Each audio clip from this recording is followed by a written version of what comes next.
And I went into a house, and it was in Pymon Hills in Fairfax, and it was an old pagan member who's been out of the club. He became a crack addict, right?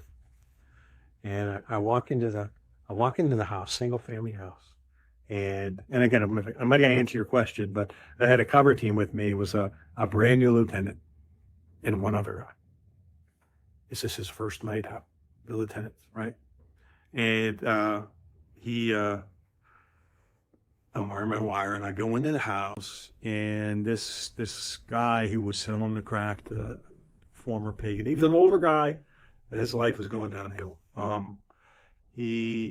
I came in there with a source, and I remember walking into the living room, and it was Monday night because Monday Night Football was on, and there was a black and white TV that was like really poor reception, like it was gray going in there. There was like a little kid looking at it. He's like 8 years old, right? Looking at the TV, and I walk in, and I'm looking at the TV, and I see the kid, and I'm going like, "Hey man, how you doing? Who's playing?" Right? In the meantime, in the kitchen is the crack addict, former pagan, and the source that came in with me to do the introduction, right?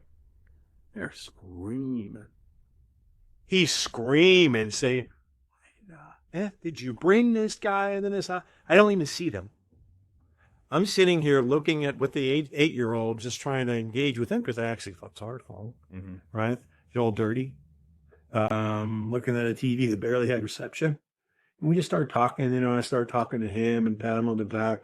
But in the meantime, again, there was some serious screaming and pots and pans being thrown. Why would you, boom, bringing that? So the funny story was eventually, as time elapsed, I was able to make a quick buy from this guy and exchange his phone number, and I left. We left, and got with the cover team, and the new lieutenant was like, "Please don't tell me it's like this every night."